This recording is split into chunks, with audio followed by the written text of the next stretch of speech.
So, 60th anniversary special is coming up very soon, which is why I need to get this video out immediately, right now. So this video will mainly be an overview of all of the most prominent and interesting elements that are coming up in the 60th anniversary special, the broadcast dates and where you can see it, the main cast, and all of the returning elements from previous media, the show and otherwise. So without further ado, let's get started. Right off the bat, here is the main information you're probably looking for. The premiere dates and where it's going to play. The first special, The Star Beast, will premiere on Saturday, November 25th.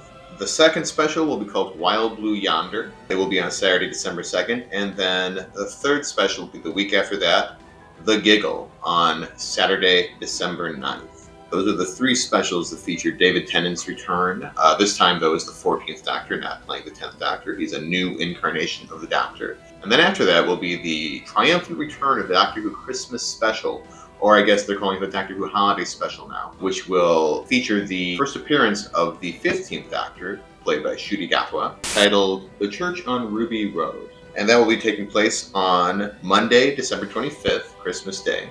These will all be playing on Disney Plus. If you live in the US, this is the premiere of Doctor Who's new home on Disney Plus for the US and internationally. But if you live in the UK, it will still be playing on BBC One, or you can catch it streaming on iPlayer.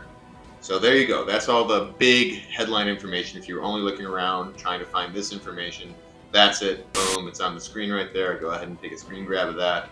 You got it. The most important information to see this stuff.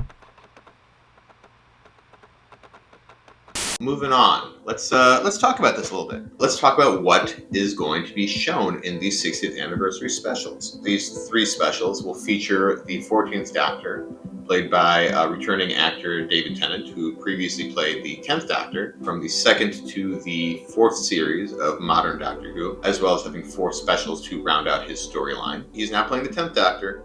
He's playing a new incarnation, a weird little return to a past actor, sandwiched right in between the 13th and the 15th Doctor. This has never been done before. We've done secret regenerations in the forms of John Hurt's War Doctor and Joe Martin's Fugitive Doctor. And we've had, of course, specials where past actors had returned to play the same incarnation of their Doctor with the assumption or explicit explanation that they are still in the midst of their regeneration cycle, their story, and this is just, because of time travel, they can be there all at the same time. But this is the first time we've had a Doctor return as a different incarnation, which is odd. We're also having the return of Catherine Tate's character, Donna Noble, the companion from the fourth series of Doctor Who. She appeared in one Christmas special at the tail end of the second series, as a matter of fact, and then returned as a full-time companion in the fourth series. She's a fan favorite. In fact, she is my favorite companion of the modern era. She's just a very fun, hilarious, brassy, sassy lady. And I'm looking forward to seeing her again. She's a fun actress and a fun character. A very poignant character who was left in one of the most heartbreaking and tragic endings for any of the companions I can think of. I had to wipe her memory to save her life. If she remembers me, she will die. The Celestial Toymaker, Neil Patrick Harris, it seems like a pretty inspired casting because he can go very big, and he's also played villains before. He's got a very theatrical and over-the-top vibe to him, which I think would gel well with this sort of a bizarre, insane character, a Toymaker, a eternal, never-dying being that is bored and likes to use people as his own playthings. Seems like an appropriate casting. He looks like he's going to be wild and fun, so I'm excited to see what happens to him. Beep the Meep. Beep the Meep is another element of the story. She's another sci-fi element. Beep the Meep is going to be voiced by Miriam Margolyes. Meep, meep. Who are they? Monsters. She's a prolific British actress. She's been in a lot of stuff. She was Miss Sprout in the Harry Potter movies. She's in Little Shop of Horrors. She's in Babe. She's in a lot of stuff. So she seems like a great casting for that. I think it's going to be a lot of fun. Who else we got here? We got Rose Temple Noble, the daughter of Donna Noble and Donna Noble's husband, Mr. Temple. played by Yasmin Finney. Her name is Rose. Donna wouldn't remember her interactions with Rose, and so maybe that's Donna subconsciously naming her daughter Rose as part of a tie-in to her submerged memories. That's my guess. She looks interesting. She looks fun. Sylvia Noble, played by Jacqueline King, the mom of Donna. She's coming back. She played her mother throughout the series 4 and beyond.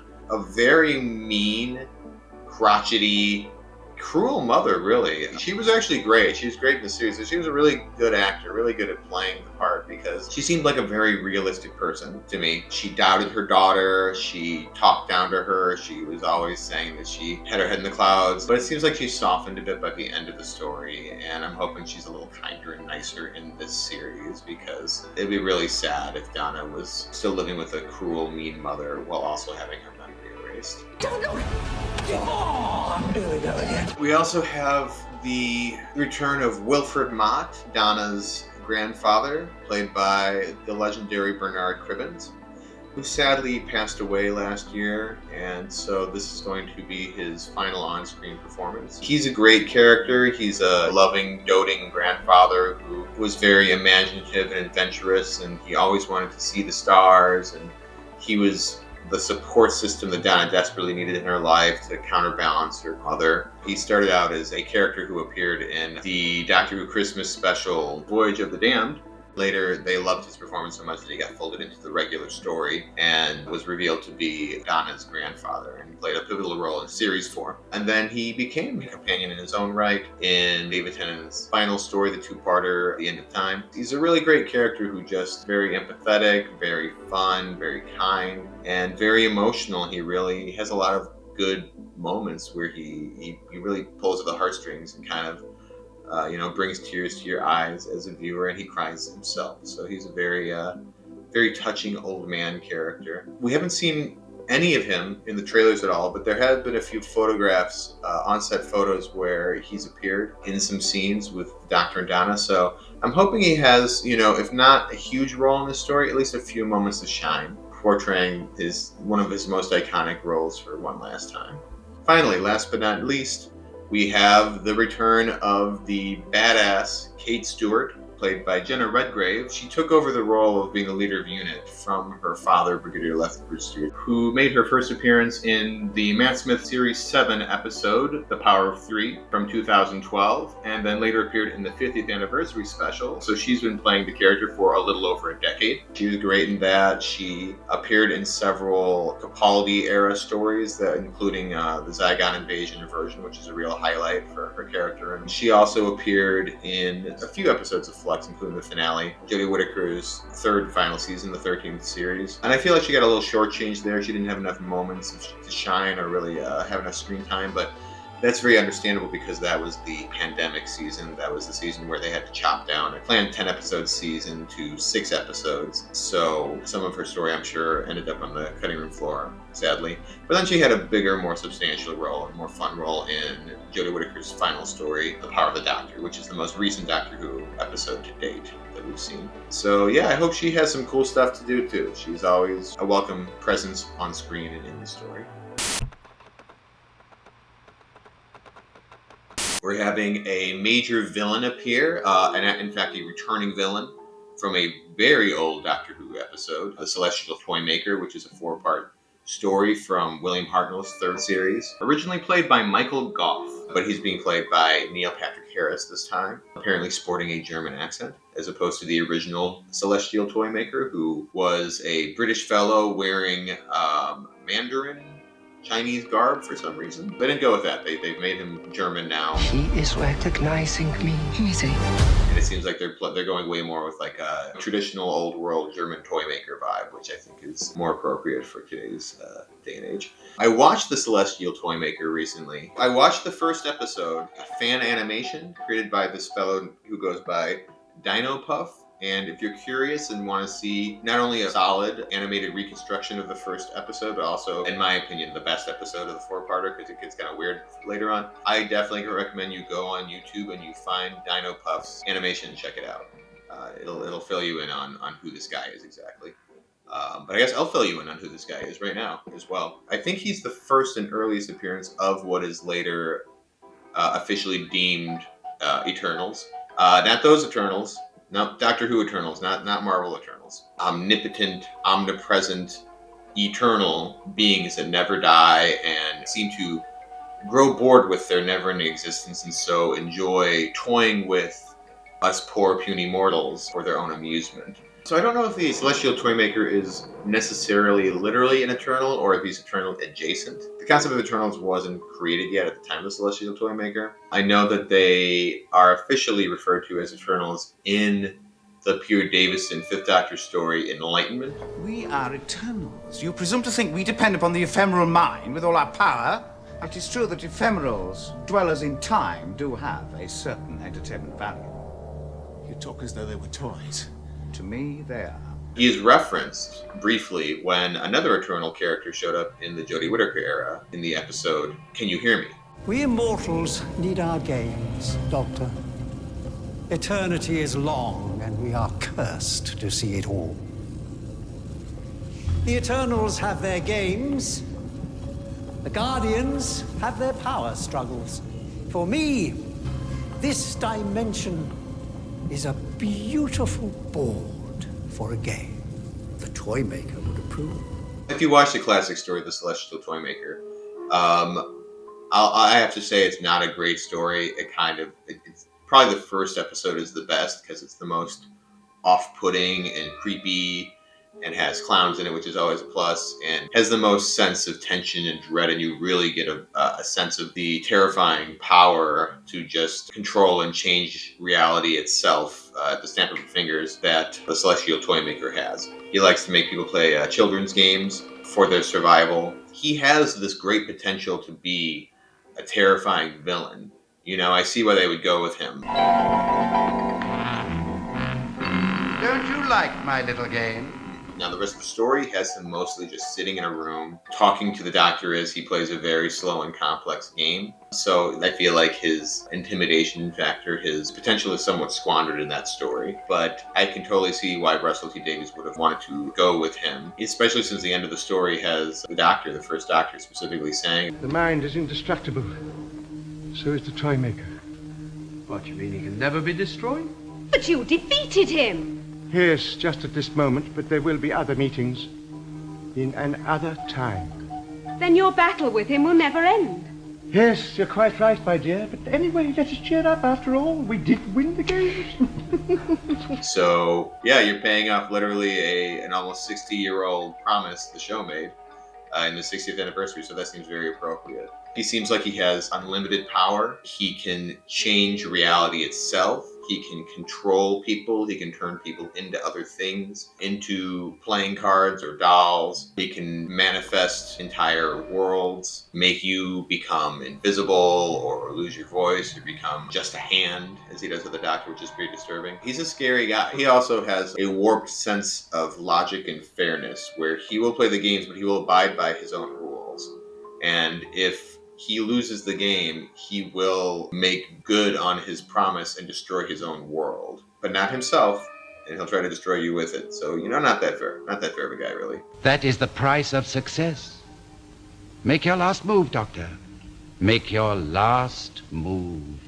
He's lived for thousands of years, and he's bored. So he likes to play with people like they're toys. It's pretty creepy. He's a worthy adversary for the Doctor, so I'm excited to see what kind of trouble he causes in this upcoming 60th. From the trailers, it appears that he returns and causes major global havoc. It looks like everyone's going crazy. People are crashing cars into each other, airplanes are crashing, everyone's like fighting in the streets. It seems like he's causing mass chaos and damage and panic. And I've got a memory.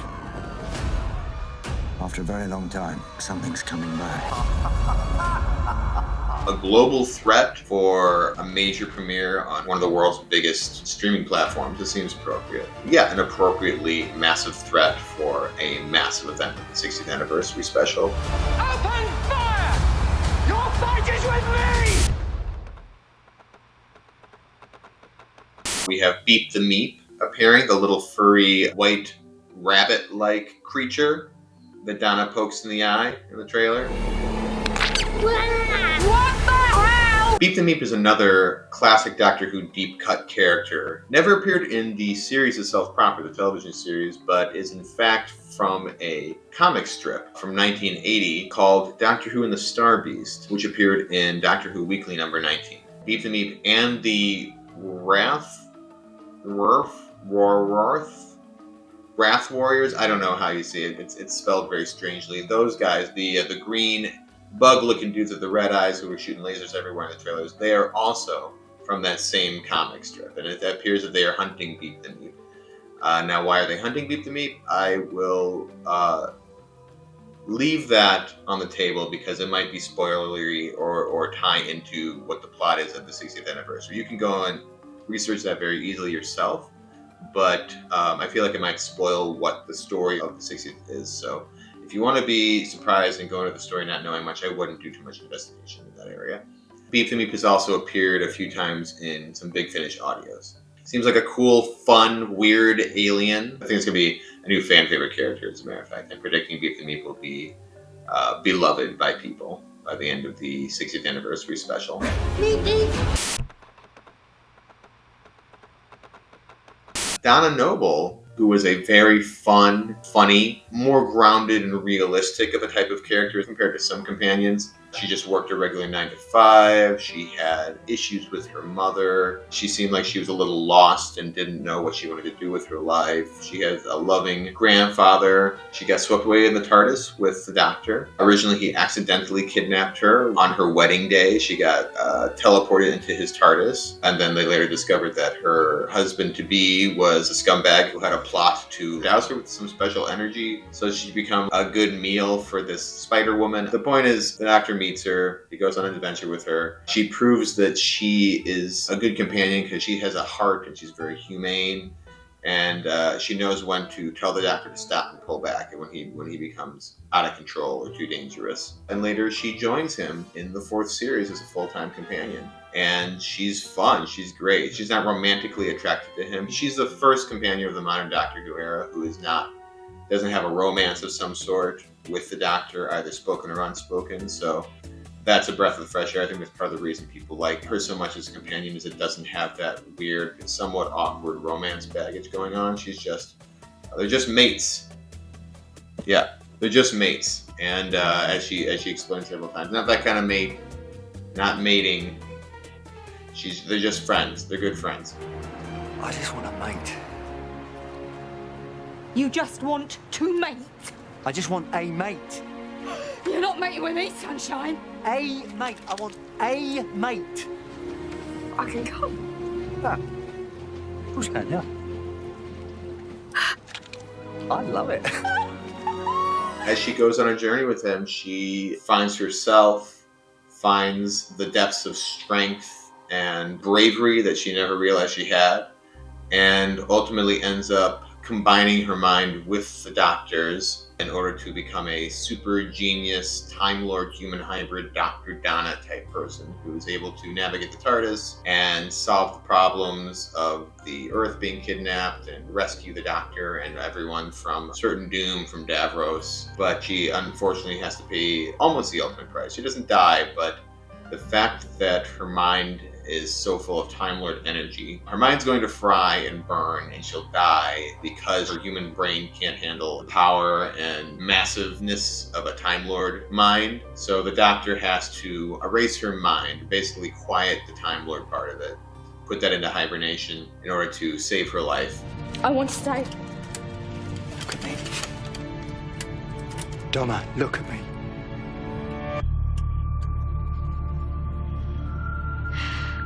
I was gonna be with you. Forever. I know. And that means that he has to erase all of her memories of all of their time together, all their adventures together, which he doesn't want him to do, but he does it anyway to save her life. And he brings her back home, and she ends up living a regular life again, where she has no memories of all these adventures she went on and all the growth she went on. She gets set back to square one, essentially, which is a real tragedy.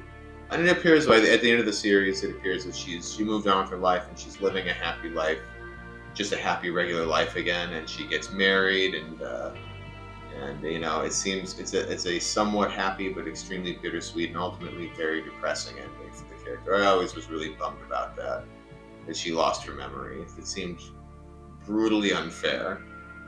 Almost worse than dying a heroic death, you know? Going on all these journeys and discovering that you're worth more than you thought, and that, overcoming all of your fears and just living such a fantastic life and going on all these adventures and then having that all ripped away from you and getting reset to just before any of that happened to you. That seems awful.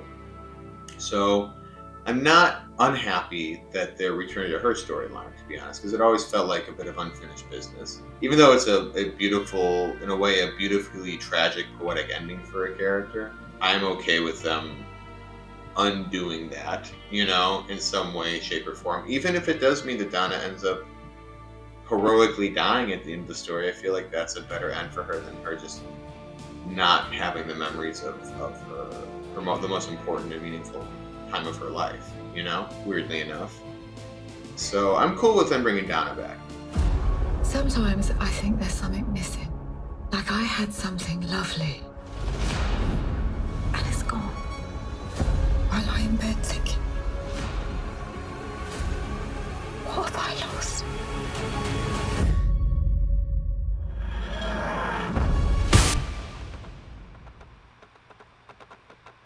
So there you have it. That is an overview of everything that I think is the most relevant and interesting elements of the upcoming 60th anniversary special. I hope you enjoyed it. I really enjoyed making it.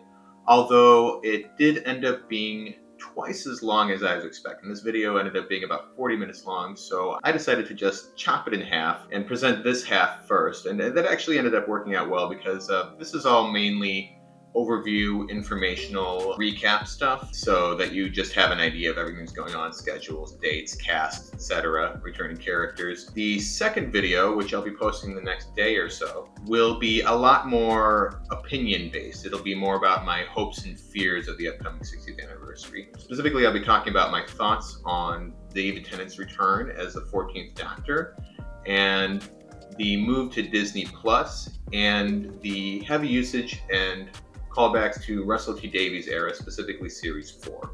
So look out for that video in the next day or so. But other than that, I just gotta say, I'm super psyched. I'm super pumped about this upcoming 60th anniversary. I'm getting excited about it. I've been rewatching Series 4 with Donna and the Doctor as sort of a preparation for the upcoming special. So even though I have some reservations about their decision to bring back an old actor in the middle of a regeneration and lean so hard on nostalgia and so forth, at the same time, it is kind of working on me, and I am really excited to see a lot of old familiar faces and to see a showrunner who I appreciated the writing of for the most part, and to see the show have a fresh run on a bigger, more global platform. So I am excited about the upcoming specials, and I will be giving all of my honest opinions, warts and all, good and bad, as they roll out over the next coming weeks. So look forward to those videos as well. Yeah, that's pretty much all I have to say. So thanks for watching, and until next time, Kay, signing out.